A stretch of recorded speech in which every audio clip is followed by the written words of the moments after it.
What if I told you that most NFT project founders are using the same trick to knock their project out of the park from their very first tweet? And as a founder yourself, an observer, you're like, holy hell, where did this come from? How did they do it so I can do the same thing? Now, here's the thing. What if I also told you that most of these founders are spending $0 to get that sort of traction right out of the gate? And the only reason why you are unable to get the same results is because of one simple thing. That's exactly what we're going to be talking about in today's video. If this is the first time we meet, my name is Leon Aboud, and I make these videos for you for free to level the marketing playing field so that marketing no longer becomes the bottleneck of you building the future of your ecosystem and our industry. I've personally had the chance, alongside with my team, to work with hundreds of the top Web3 brands, including brands like Forbes, Web3, Brave, Browser, Magic Eden on BTC, Abstract Chain, and many others. And I use all the experience that I've learned to create these videos for you entirely for free.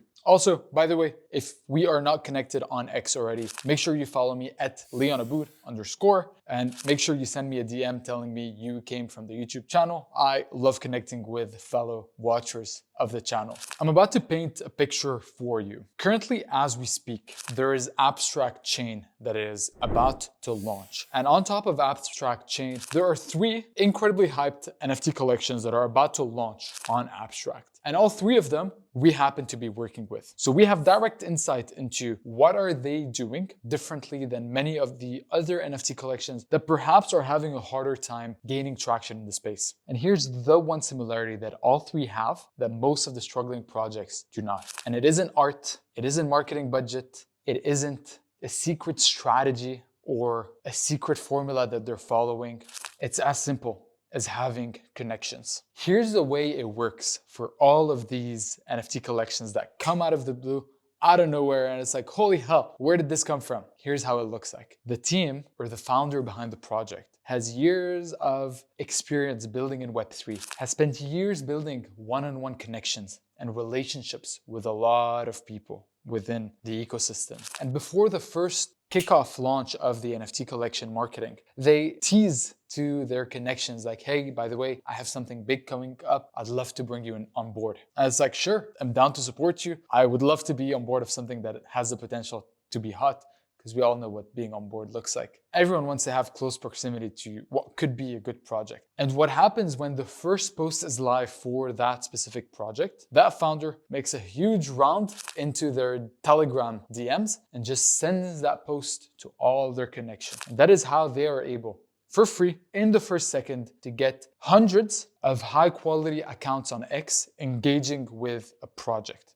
And that is how, all of a sudden, you see a phenomenon like a project going from 0 to 100K impressions on their post in the first day of the post being live. That is literally the blueprint. There is nothing more, nothing less. That is exactly what is happening behind the scenes. And I'm here to tell you the truth that most founders do not want you to know, because it is that simple and it almost feels like a cheat code. However, what looked like an overnight traction took years of building, took years of reputation stacking, took years of one-on-one connections being made. And the only reason why you do not have that today is because you have spent the last couple years in Web3. You haven't been building your personal brand. You haven't been building your connections. You haven't been deploying the founder funnel. You have been waiting, and now you find yourself sidelined. This is the reason why it is a lot harder for you to kick off the launch of your NFT collection. That is why it is going to be a lot more expensive for you to do that, because all of a sudden you will need to pay for the impressions that a lot of these other people are getting for free. You're gonna have to pay your way in versus earning your way into these circles. But here's the good news for you. It is not too late. However, some people say midway through the bull market, some people say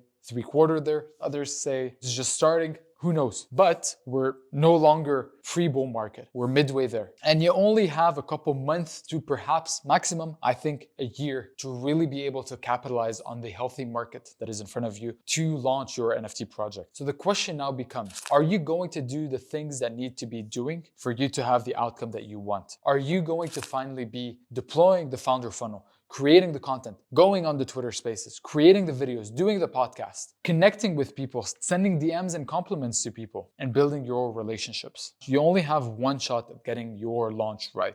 A good launch could change your career path forever and allow you to raise millions of dollars for your war chest to be able to build something that can change an industry. But a wrong launch can cost you your reputation and the future of your career in Web3. We've seen it. That's exactly how Web3 plays out. It's a black or white. Either you have the spectacular case study or you have a failed story that will go on to haunt you forever, that will go on to haunt you and is very hard to come back from. Because the blueprint really is that simple. Once you get to the point where you have the connections, the friends, the supporters, the reciprocity, there's reciprocal relationships within the NFT space. This is the blueprint. You tease people ahead of your launch. When the launch is live, you send them the post. You're like, hey, by the way, it's finally live. Here it is. By the way, I'm gonna put screenshots right here of the exact DMs that I got. I'm gonna blur any information out, but just so you know. And what you're gonna do next is you're gonna send a round of messages after the post, maybe 2-3 days, being like, wow, what a success this was. Thank you so much for your support.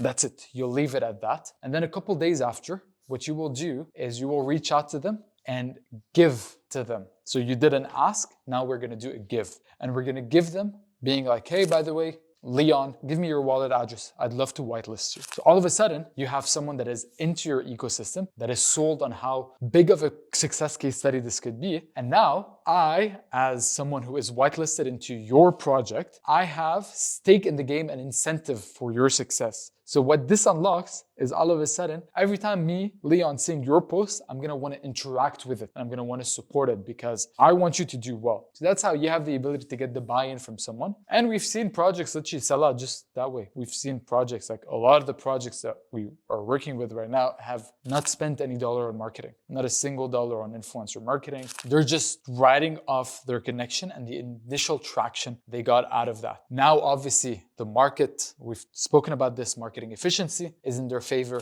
aka they're launching in a hot climate, they're launching on a hot chain. Number two, they have a good product, good art, strong story, good lore. So they have these things going for them, but then they were able to overcome the cold start problem through their connection. So the ball now is in your court. It's time to get to work.